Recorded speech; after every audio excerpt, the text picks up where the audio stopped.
everyone. You're welcome again to another episode of Reading with Elsie.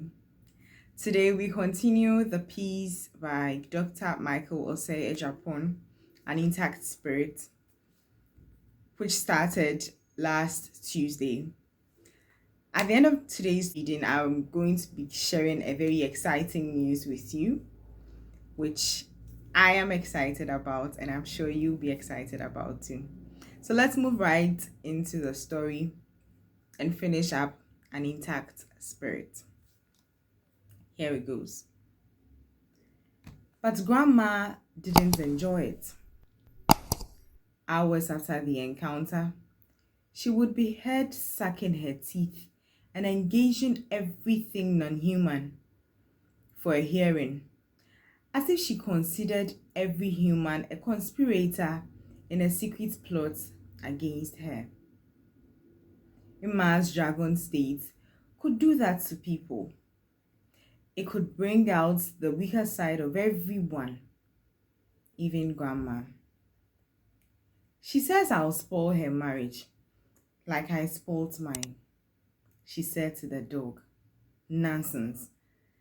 Does she know what it means to marry a beast for as long as I did? The dog whimpered as though it could feel Grandma's pain and came sniffing around her feet. Tell her that subservient husbands like the one she's married to were not found in my days. She said this to the food sitting before her, untouched. An island of fufu surrounded by a sea of soup and protein. The dog wagged its tail and inched closer, ostensibly to comfort her.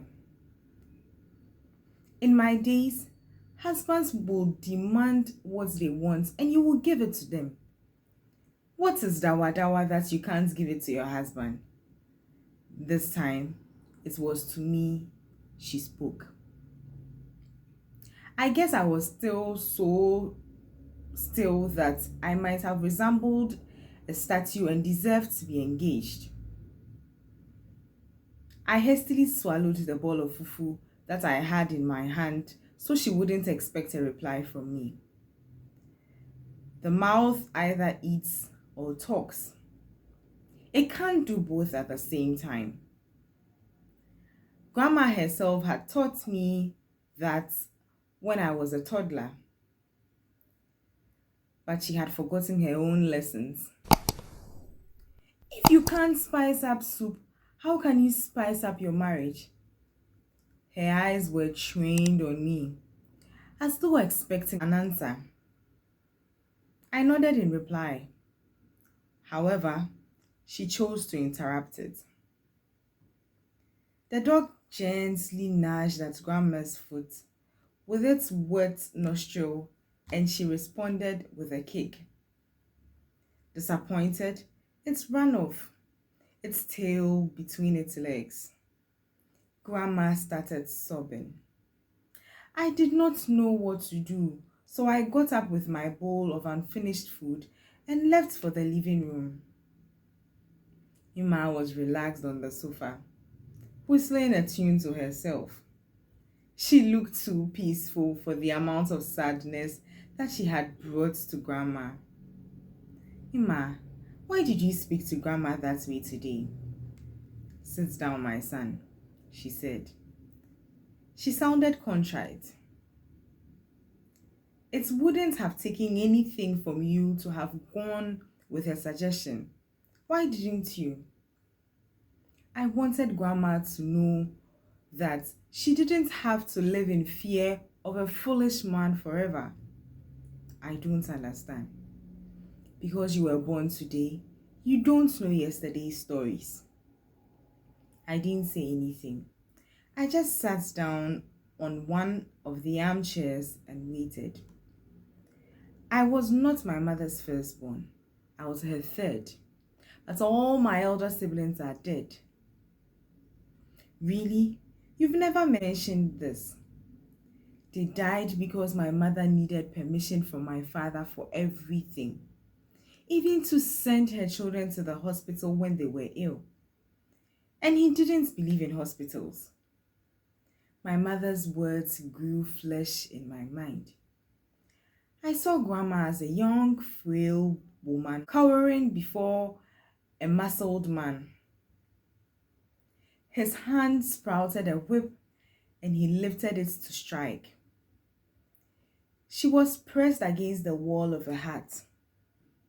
With nowhere to go, she pushed till the hut came down on both of them, burying them like mounds of yam. That was the kind of marriage my mother lived in. She was the fourth wife or so. She wasn't loved. She was sold into that marriage to defray a debt, and she was just 16. Emma sat up, just 16. And she had to learn to become a wife, a slave, and a mother all at once. She had to survive by being servile. Can you see what she can't understand if I don't add dawadawa to your father's food? Emma, if you understand her this way, why didn't you just add it for her sake? Because I want to let Grandma know that I don't have to fulfill every whim and caprice of my husband to have a good marriage. And you show that by arguing over dawadawa. For a moment, Emma was quiet. Then she said, "Come, let's go and apologize to Grandma." She got up, took my hand, and we both walked towards the back area of the house where I had left Grandma. "So, Mom, who was my grandfather?" I asked. "You've never mentioned him." "Oh, yes. He was called Nyaba Seidu." I did a double take. Isn't he same? He married my mother from that abusive home into his own abusive home. Moments later, Grandma faced us with a smile. The spirit is still intact, my dears. That's all that matters. She managed to stop crying and eat the whole bowl of fufu long before we had gotten to her. The end. Thank you very much for reading with me. I'll leave the social media handles of Dr. Michael Osei Agyapong in the description section. And for our YouTube viewers, don't forget to like, don't forget to subscribe to the channel. And for our IGTV viewers, don't forget to follow for more beautiful pieces. And so for the month of September, starting next month, we're going to have discussion sessions. I mentioned earlier that for all of our stories here on Reading with Elsie, we're discussing or we're talking about everyday Ghanaian issues in the everyday Ghanaian's life. And so we're going to have discussions on these issues and share perspectives. I'm excited about September. I can't wait to engage our very awesome, intelligent women and men on various issues. Catch you again in another episode of Reading with Elsie.